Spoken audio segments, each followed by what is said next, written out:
He shouldn't have made it. A boy no older than 8, barefoot, bruised, and barely breathing, strapped across the back of a golden retriever, limping through the dawn haze of Pittsburgh.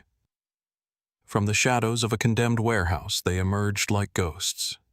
No one knew where they came from. No one understood how the dog had gotten him out alive. But the boy wasn't running from monsters. He was running from something far worse, people who called it salvation. What follows will break your heart and rebuild it. A story of courage, of faith, of a bond that defied everything evil threw at them. Before we begin, let me ask, where are you watching from? Drop your city or country in the comments below. And if you believe a dog's love can save a soul, hit subscribe, because this story will stay with you long after the screen goes dark. The morning air in Pittsburgh was soaked with a kind of cold that seeped through concrete and memory alike. It was late March, and though winter had technically surrendered its breath, still lingered in the fog that clung to the empty streets and rusted rooftops. Somewhere between the train yard and the forgotten skeleton of what had once been a textile warehouse, a golden retriever pushed his way through a hole in a chain-link fence. His paws were cracked and muddied nails, chipped fur dulled by ash and time. But there was something purposeful in his gait, a weary determination that refused to falter. Balanced across his broad back, limp as a rag doll, was a young boy, maybe 8 years old. His name was Miles, though no one yet knew it. He was barefoot, his jeans torn and stained, his arms dangling lifelessly over the dog's flanks. A faint scrape ran across his cheek and a darker bruise bloomed above his temple. His breath came shallow like wind fighting through a broken flute. The dog walked slowly, but without pause, navigating broken bottles and rotting timbers until they reached the edge of the street. The dog's name was Jasper. About 6 years old, Jasper was a golden retriever with honey gold fur dulled by soot. There was a faded scar across his left shoulder, almost hidden beneath his thick coat. His eyes were amber, unusually expressive, carrying something closer to sorrow than fear. He moved with the deliberate caution of an animal who had seen too much, yet still believed he could save something. The streets were mostly empty, too early for commuters, too cold for wanderers. But luck, or something like it, led them to Rudy Morales, a 38-year-old delivery driver for Pittsburgh Courier Express. Rudy was of average height, stocky, with wiry black hair tied back in a ponytail and a habit of humming old jazz tunes when stressed. Life had not been kind to Rudy. A back injury had ended his short career as a firefighter, and since then he'd taken comfort in routine and solitude. Every morning he passed the old warehouse on his way to the depot, never expecting it would gift him a miracle wrapped in gold and bruises. He had just lit a cigarette when he saw the dog crossing the intersection, the child on its back. The cigarette dropped. "Oh, God," he muttered, rushing forward. Hey, boy, easy." Jasper paused at the curb, but didn't flinch. His body tensed only slightly as Rudy approached, palms open. Kneeling beside them, Rudy reached for the boy's wrist. "He's alive," he whispered. "Barely." He dialed 911 with shaking fingers, glancing around. "You're not just a good boy," he said to Jasper. "You're a damn guardian angel." Paramedics arrived within 5 minutes. The boy was lifted onto a stretcher, still unconscious. Jasper followed every movement with wary eyes, refusing to leave until one of the EMTs, a tall, red-headed woman named Cora Lane, knelt and said gently, "He'll be okay, boy. Come on, you ride with us." Cora was practical in her early 40s with freckles that ran across her nose like a dusting of cinnamon. Known among her colleagues for her quiet competence and her refusal to panic, she had once been a veterinary technician before switching to human medicine. The transition hadn't been easy. She still carried the guilt of a shelter fire she couldn't forget. That day, seeing Jasper's hesitation, something in her softened. She opened the ambulance door, and Jasper leapt in without a sound. At Allegheny General Hospital, Miles was rushed into the emergency ward. A quick scan showed mild hypothermia, dehydration, and bruising consistent with prolonged physical trauma. But what caught everyone off guard was the tattoo behind his right ear. Small, faint-shaped like a half-sun cradling an eye. Too precise to be random, too deliberate to ignore. While doctors worked, Jasper refused to leave the boy's bedside. Nurses tried twice to lead him out of the ICU, but his growl, low, protective, and not at all aggressive, made them think better of it. That's when Dr. Emily Green was called in. Emily was 35 with long chestnut hair, often tied in a braid, and eyes that flickered between empathy and steel. A trauma specialist, she had served with Médecins Sans Frontières for 4 years before returning home to care for her aging mother. She was tall and composed, but exhaustion had set permanent shadows beneath her eyes. When she entered the room and saw the dog curled up beside the child, she didn't try to shoo him. She knelt instead. "Hey there," she said softly. "You staying with him?" Jasper lifted his head but didn't move. Emily checked the boy's vitals, then studied the dog more closely. There was something oddly familiar about his collar-sturdy, military-grade nylon reinforced seams and a small metal tag with numbers partially worn away. She frowned and made a mental note to scan the tag later. Outside, Rudy waited, giving his statement to a tired officer. "I don't know where they came from, but that dog, he carried that kid like a soldier." By nightfall, Miles had stabilized but hadn't spoken. Jasper remained by his side silent, his tail only twitching when the boy stirred. Emily entered the room with a bowl of water and a clean blanket, placing them beside Jasper. "You're a good dog," she murmured. "Whatever you went through, you didn't leave him behind." The fog outside the hospital window had begun to lift. But inside that room where a golden retriever stood guard over a broken boy, something heavier than fog lingered, something that felt like a beginning. The rain had started just after dawn, tapping gently against the windows of the emergency unit at Allegheny General. The world outside was painted in gray and silver, Pittsburgh's skyline a silhouette behind the haze. Inside room 214, the only color that stirred came from the golden fur of Jasper, curled at the foot of the hospital bed, and the pale hand of the boy resting lightly against his back. Miles hadn't spoken. Not a word. Not since being brought in the day before. Nurses came and went, checking vitals, adjusting IV lines, changing bedding, but none could draw more than a flicker of recognition from the boy. Except when Jasper moved, then Miles's hand would tense, or his eyes would flutter beneath closed lids as if tracking something even in dreams. Dr. Emily Green returned just after 8 a.m., her hair damp beneath her hoodie, a to-go coffee clutched in her hand.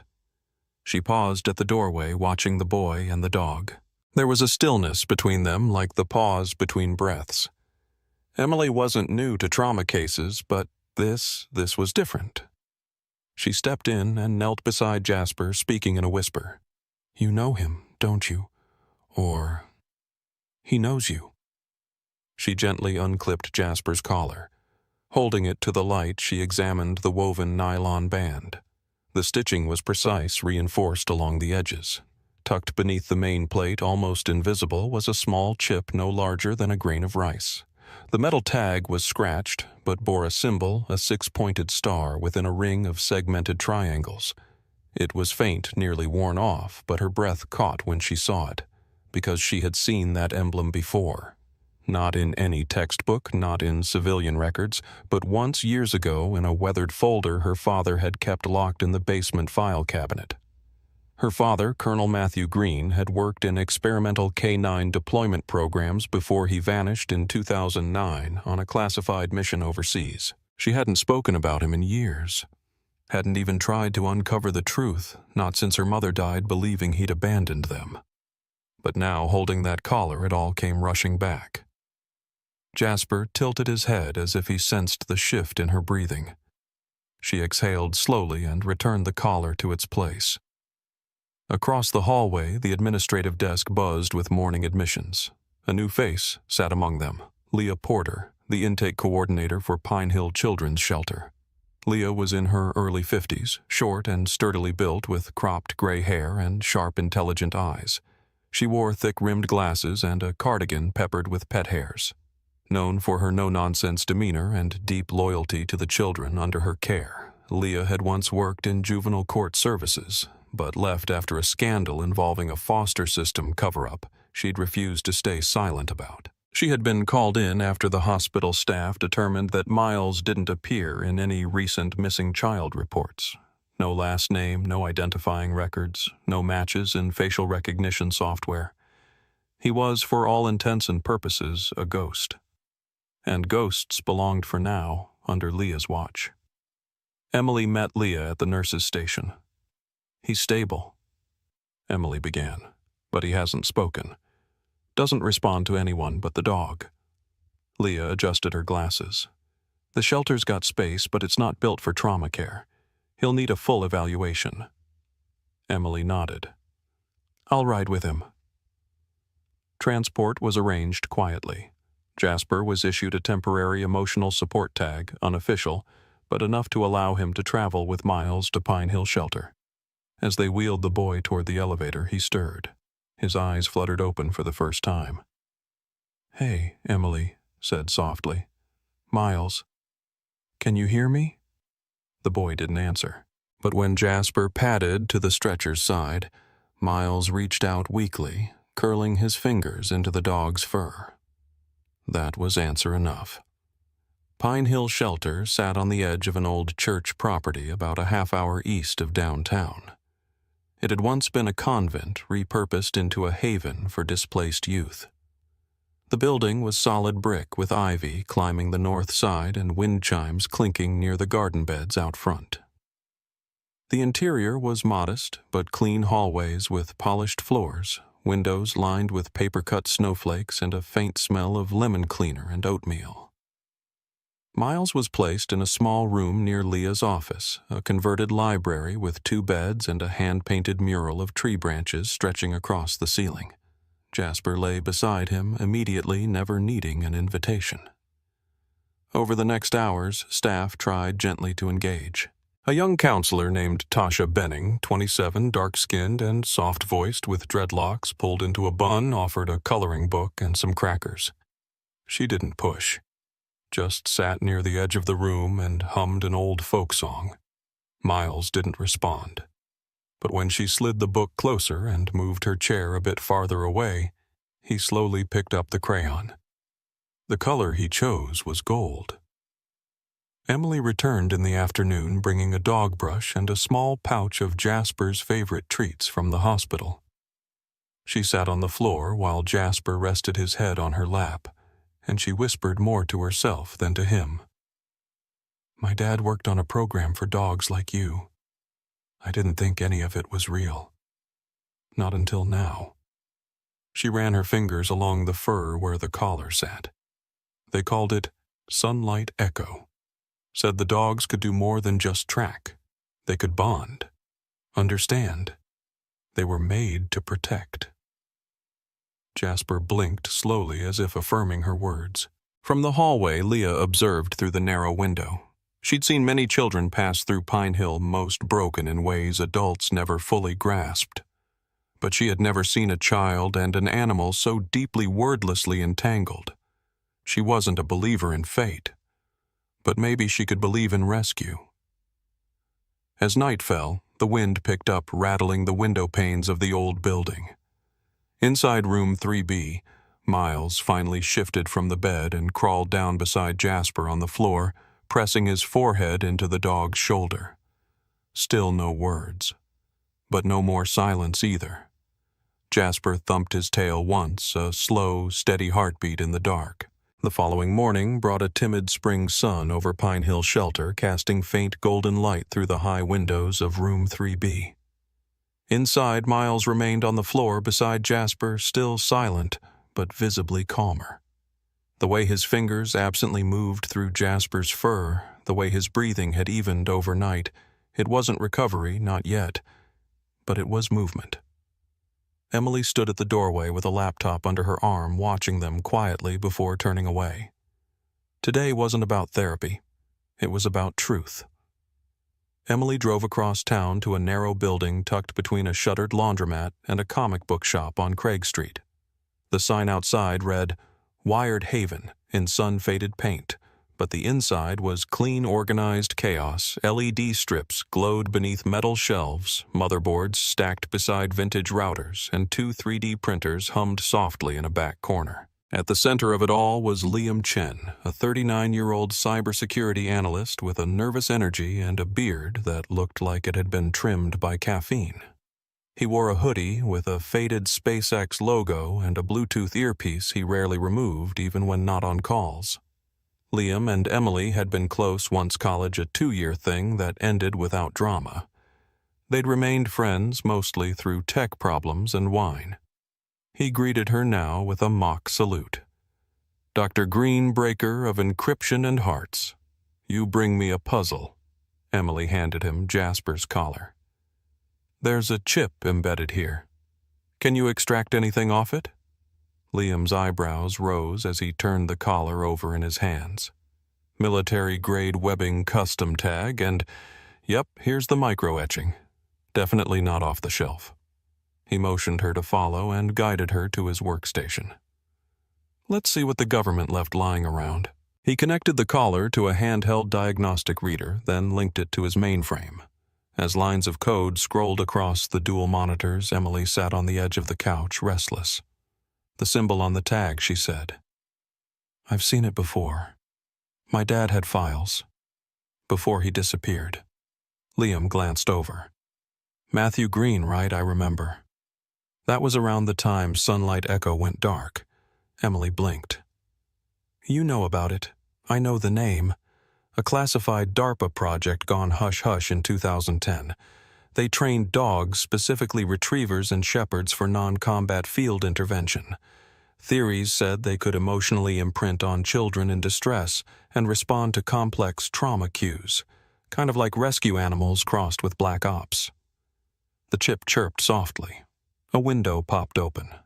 "Jackpot," Liam muttered. On screen appeared a folder labeled SE7X Sunlight Echo, Field Logs. Inside were video files, handler notes, biometric scans, far more than either expected. One of the folders bore the identifier Asset Number 211 Jasper. Handler CPT-M E Asset. Emily leaned in. So Jasper was part of this. Liam opened one of the logs. It played a grainy recording, a training compound in the woods, a woman kneeling beside a young golden retriever pup, wrapping its paw in gauze. Her voice clear despite static. "You're not just a dog. Your protection. Your purpose." Below her name, Captain Meredith Ellison. Emily's breath caught. She stared at the initials. M.E. Before Liam could reply, his second monitor flickered. A warning, unrecognized ping from remote IP address. He swore. Someone's watching. This signal just got flagged. He shut down the program, yanked the hard line from the router. That wasn't random. Someone's still linked to this project, and they just noticed we accessed it. Emily stood. "You didn't trace it." He opened a console window and ran a script. His hands moved fast, his eyes darting. It bounced through 6 proxies, but one hit came back to a private relay in South Carolina, tagged to something called Children of the New Light. Emily's voice dropped. "That's not a tech firm." Liam shook his head. "Sounds more like a cult than a corporation." He scribbled the relay IP onto a scrap of paper. "Be careful. This dog, this project, someone doesn't want it unburied." Emily drove back to Pine Hill with the chip now disconnected and stored in a foil wrap. Her mind raced. Children of the New Light. Her father's voice echoed in memory. Not every operation ends in a report. Some end in fire. Back at the shelter, Miles was in the courtyard, sitting cross-legged under the oak tree with Jasper beside him. Tasha watched from the doorway, arms crossed, a gentle smile tugging her lips. She had seen him reach for a dandelion that morning. Just a moment, but enough. Emily sat beside him. "Hey, Miles," she said softly. "I found something today. Something important. But I need to ask you something too."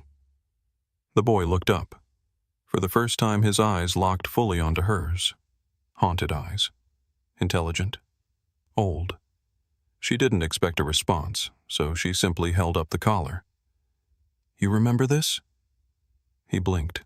Slowly, he nodded. She dared. "Do you know who gave it to Jasper?" His lips parted. Barely. No sound came, but he reached out and pointed to the tag. Not the numbers. The initials. M.E. Emily's fingers closed around the collar. "We'll find her," she whispered. "I promise." Inside the office, Liam's laptop, left untouched, glowed faintly. On screen, a command line flickered open unprompted. A single word typed itself across the void observer. A crisp wind swept through Pine Hill Park as if trying to chase the last remnants of winter away. It carried the scent of budding blossoms and damp stones swirling around the feet of those who wandered the curved paths between swings and broken benches. Miles sat on the grass near the edge of the duck pond, knees pulled to his chest, a sketchbook resting on his lap. Jasper lay beside him, ears alert, tail flicking in rhythmic intervals like a metronome keeping time for the unspoken. Emily sat at a distance watching quietly as Miles's hand moved in swift, sure strokes. She didn't interrupt, didn't dare. After weeks of silence, this creative focus was the clearest signal of processing she'd seen yet. Tasha had loaned the sketchbook that morning, whispering that sometimes crayons worked where words couldn't. The page was half full now. Trees, buildings, a twisted road, and at the center a circle with petals like a flower, but not quite. It looked like a sunflower, only cleaved down the middle, severed. Miles paused, eyes narrowing, then shaded the base of the bloom with dark crayon. Emily approached slowly. "May I see?" she asked. Miles didn't answer, but tilted the book slightly toward her. Emily knelt and stared.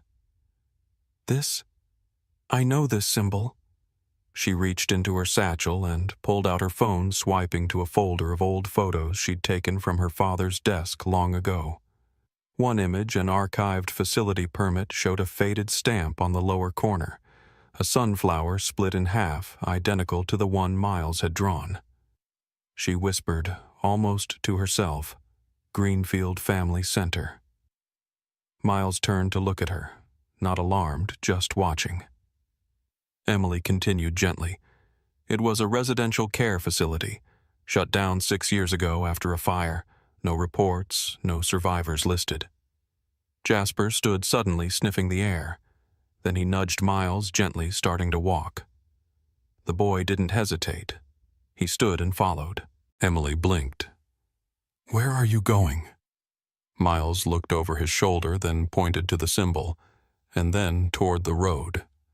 They walked in silence for 20 minutes, weaving through the older part of the city where rusted rail lines cut across weed-choked lots and graffiti-laced brick walls told the stories no one asked about. Jasper led them with strange certainty, nose to the ground, tail straight as a mast. They arrived at a forgotten bridge, a half-collapsed overpass, once meant for commuter trains. Beneath it, the concrete was cracked and moss-covered. Chain-link fences hung open like broken teeth. At the far end was a slab of reinforced metal, almost like a door set into the slope of the embankment. Covered in ivy, half swallowed by time. Jasper stopped there and pawed once at the ground. Emily's breath caught. "This is it." Behind them a voice called, "Thought I'd find you two here." Emily turned to see Rudy Morales approaching his delivery van, parked awkwardly on the curb. He wore a windbreaker zipped up to his chin baseball cap, pulled low, and a grin that didn't quite reach his eyes. He held a thermos in one hand and a flashlight in the other. "I saw you headed east and figured..." He trailed off. then looked at the concrete slab. "I know this place." Emily raised an eyebrow. "You do?" Rudy sighed. "I stayed here once, briefly. Foster system shuffled me through 10 homes by the time I was 12. Greenfield was the 11th. I thought it was better. For a while. Then one night the doors locked, and the lights never came back on." Emily stepped closer. "You never told me that. I try not to remember. But that symbol," he pointed to the sunflower Miles had drawn, "they used to make us wear it. Said it meant we were chosen, but chosen for what nobody explained." Jasper scratched at the slab again. Rudy knelt and ran his hand along the concrete. "There used to be a bolt right here. Yeah. Still faint." He shined the flashlight into the gap. "There's a latch inside." Emily helped him clear the ivy. With enough tugging and leverage, the door creaked open, revealing a stairwell that disappeared into damp darkness. The smell hit first mildew old wood, something faintly chemical. Miles stood at the entrance, not afraid. Just resolved. "We're not going down there now," Emily said gently, pushing the door shut again. "But we will, soon." Rudy looked at her. "You believe he was here?" Emily nodded. "I think this is where it started, or ended, or both." Back at the shelter, Emily documented everything. She updated Leah, uploaded Miles's drawing to a secure drive, and wrote a long note to herself about the re-emergence of Greenfield. She didn't know who would believe her, but she'd believe the boy. That night, Jasper refused to sleep on the floor. He jumped into Miles's bed and curled close, nose touching the boy's hand. Miles, already half asleep, muttered one word into the quiet. "Sun. Light." Emily outside the door heard it. The door groaned open under the combined effort of Rudy and Emily hinges protesting after years of rust and silence. Cold air spilled from the narrow stairwell beneath the bridge, sharp with mildew copper and the faint metallic tang of abandonment. Jasper moved ahead without hesitation, his paws silent on the concrete, his ears taut, nose twitching like a compass in motion. Behind him, Miles gripped Emily's hand tightly, his small fingers clammy but resolute. They had waited until dusk to return Emily, Rudy, Jasper, and Miles. Leah had been reluctant to let the boy leave, but the quiet plea in his eyes had overridden protocol. Rudy came armed with 2 lanterns and a crowbar, and Emily carried a notepad, a camera, and a revolver she had inherited from her father but never thought she'd use. The stairwell opened into a narrow corridor lined with peeled yellow tiles. The air was stale and oddly still, as though even time refused to move down here. The corridor led to a heavy steel door with a broken keypad dangling beside it. Rudy pried it open with ease, revealing a storage room filled with metal filing cabinets and warped shelves. Dust floated in beams of lantern light like memories not yet laid to rest.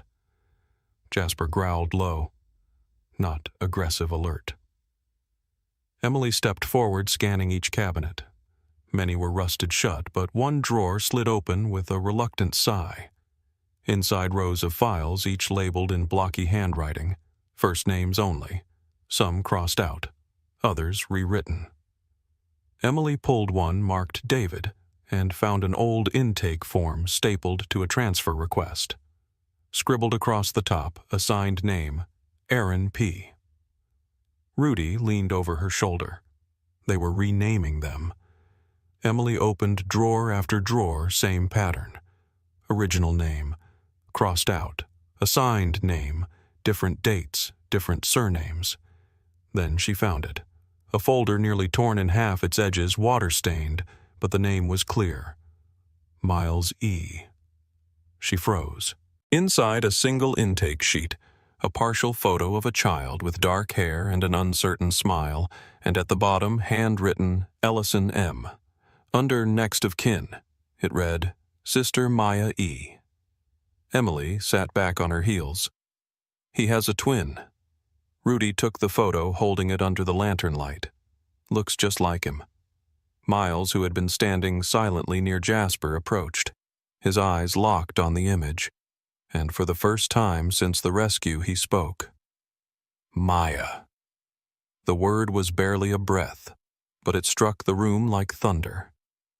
Jasper barked once sharply, then nosed a nearby cabinet. Emily opened it slowly. At the bottom was a box labeled Sunlight Internal. Inside, amidst moldy files and a crumpled clipboard, was a sealed envelope, water-damaged but intact. She opened it carefully. A letter, written in sharp cursive hand. To whom it may concern. If this program is ever found, please know that I did what I could to protect them. I was not given time to do more. My name is Captain Meredith Ellison. The children listed in the annex were never meant to be part of Sunlight Echo. They were taken, rebranded, rewritten. My son Miles and his sister Maya are among them. I fear I will not see them again. They are everything I have. M.E. Emily's hands trembled. Rudy knelt beside her. That's his mother. She was the original handler of Jasper, Emily said quietly. She ran the program. She tried to stop them. Jasper gave us soft wine eyes fixed on the photo of Maya.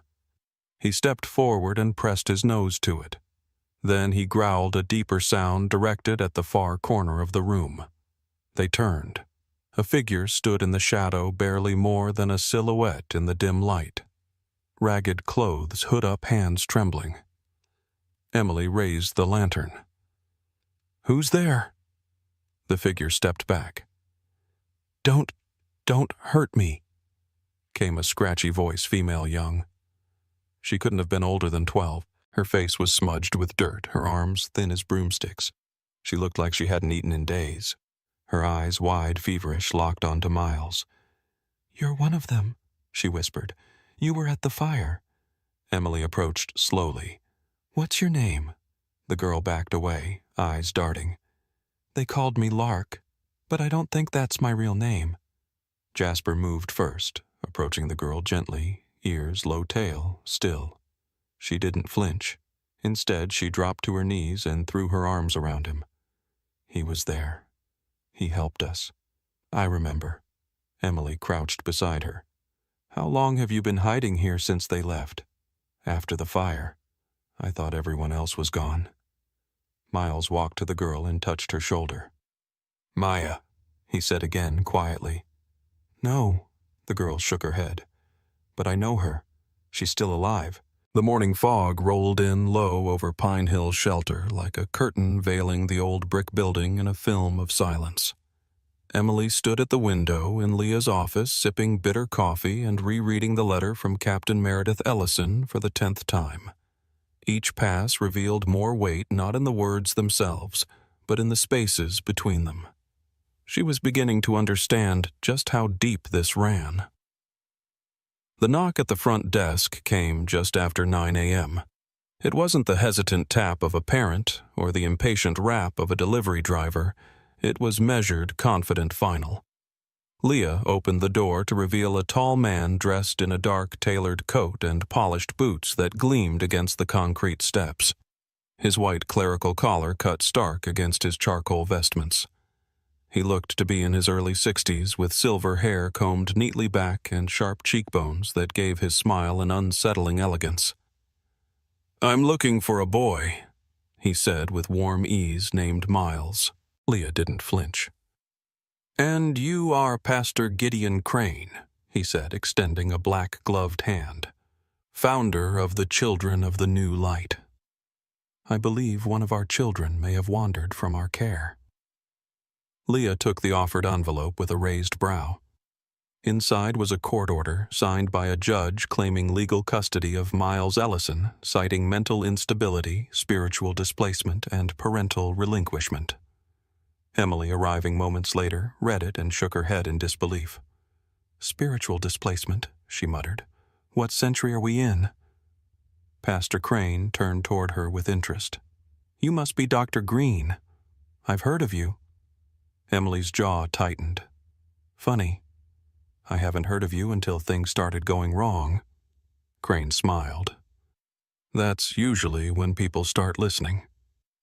Cole Benton, the local sheriff, arrived minutes later, summoned by Leah's urgent call. He was in his late 40s, tall, rugged, with a permanently furrowed brow and a slow, deliberate way of speaking. Cole had served overseas before returning to Pittsburgh to raise his niece after her parents passed in a car crash. The job had been a way to keep his hands busy and his mind from sinking. He read the papers and frowned. "This is a civil order, not a criminal warrant," he said. "I'm not releasing a child to a group I haven't vetted, especially not without an independent welfare check." Pastor Crane didn't break his smile, but the skin around his eyes tightened. "Sheriff, I respect your role, but you're obstructing lawful guardianship."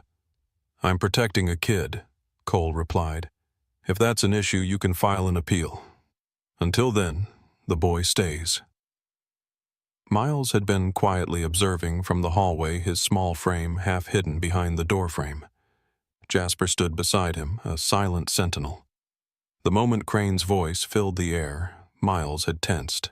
Now he turned and pressed his face into Jasper's neck, breathing in his scent like a tether.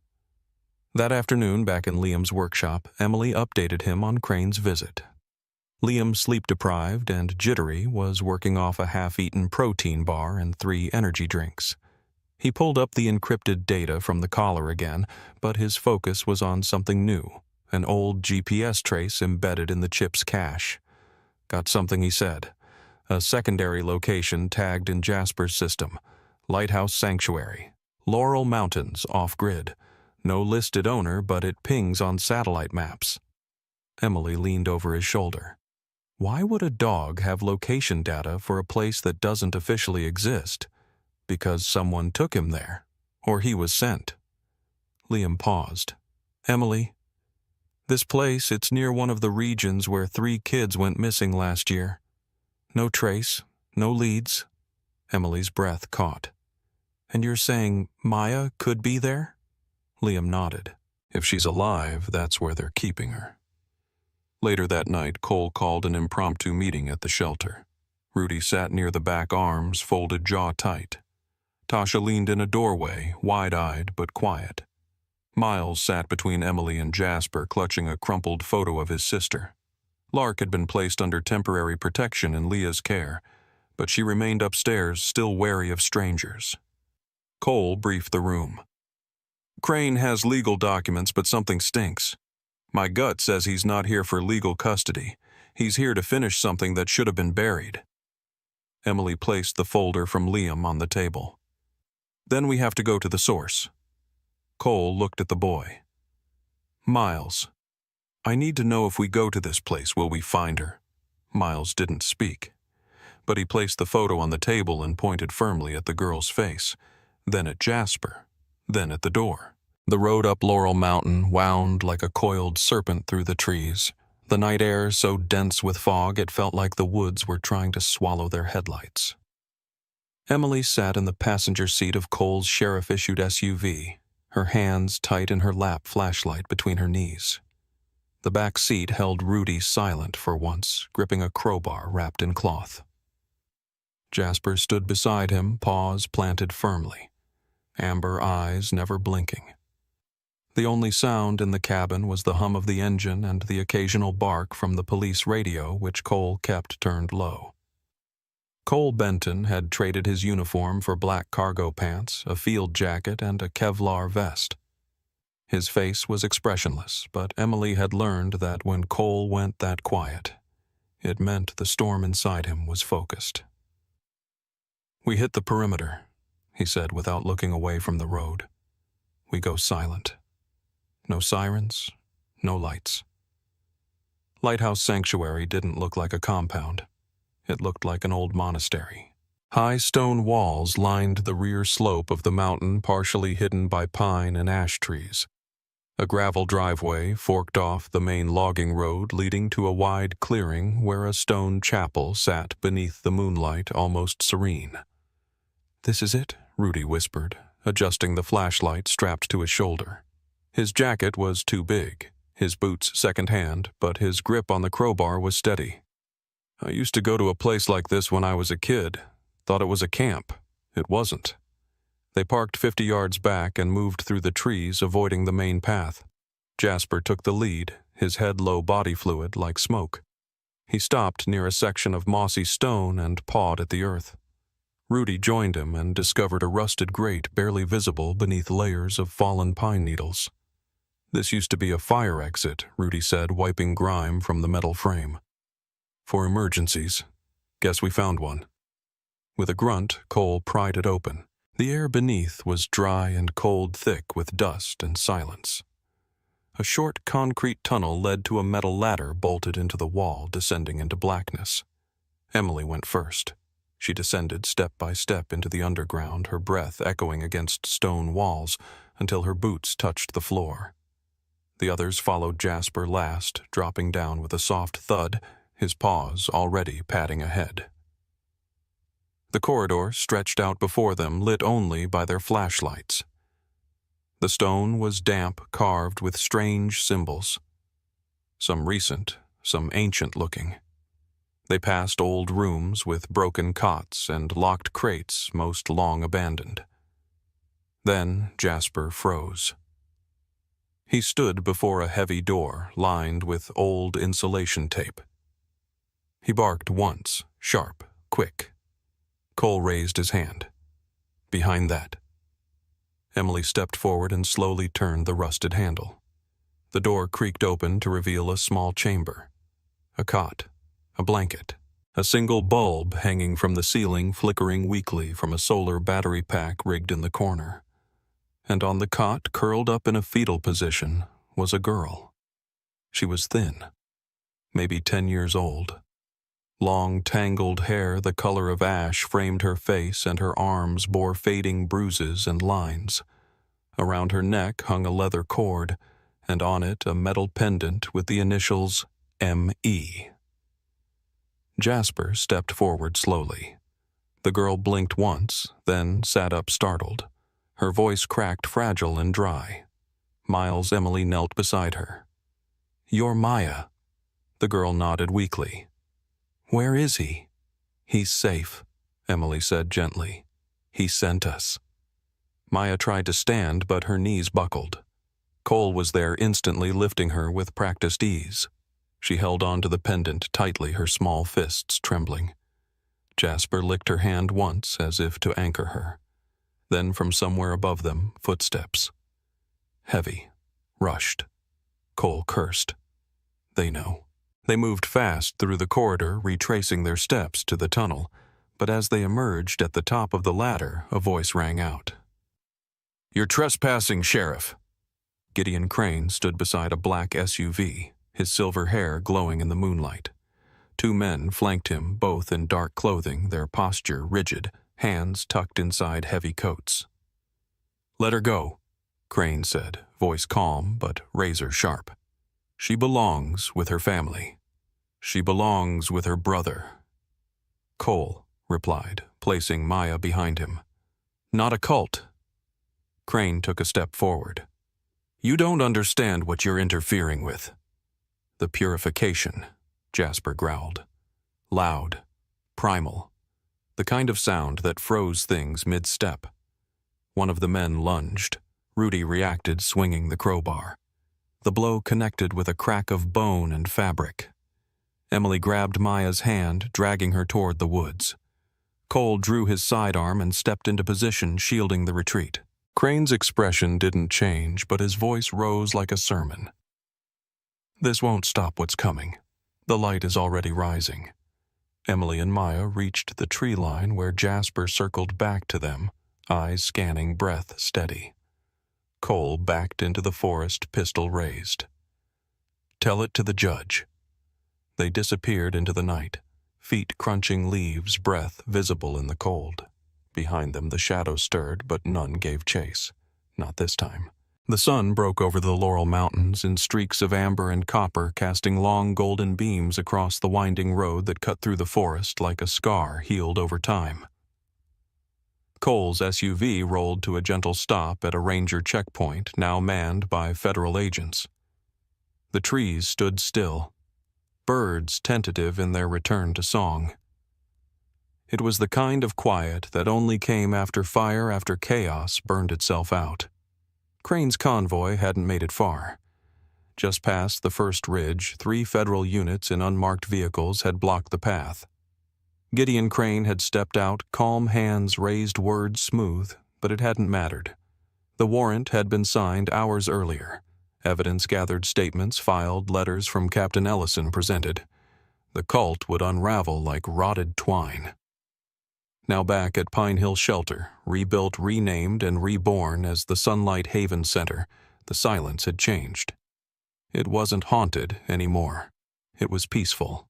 Maya sat on the back porch of the main cabin legs, swinging gently as she drew her fingers smudged with green and blue chalk. Her hair had been trimmed into a neat bob, and a soft hoodie now replaced the threadbare clothes she had worn in the bunker. Her cheeks had color again. Miles sat beside her, smaller but no longer sunken, humming to himself as he filled in the sky. Between them lay their shared masterpiece, a large canvas pinned to a wooden board. It showed 2 children hand in hand standing before a rising sun. Between them was a golden retriever. His ears perked his stance proud. A faint inscription ran beneath in crooked lettering, Guardian of Light. Jasper lay nearby in the grass, his head resting on his paws, eyes half closed in the warm light. His coat had been brushed to its natural sheen, and a ribbon of blue and silver now adorned his collar, a medal awarded not by the state, but by the shelter staff and children he had unknowingly saved. To them, he wasn't just a dog. He was protector, survivor, and legend.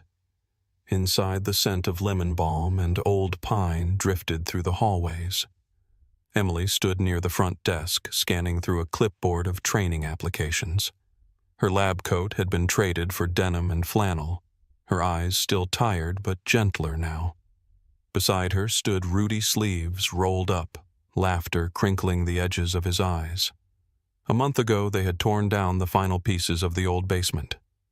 Today, they were preparing to open a specialized canine therapy and rescue unit.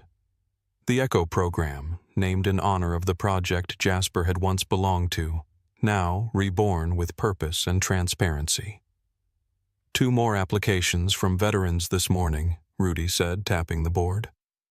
One of them already has a shepherd trained in PTSD response, wants to volunteer. Emily smiled faintly. We're building something real here. Outside, Cole arrived in his truck, stepping out with his usual quiet presence.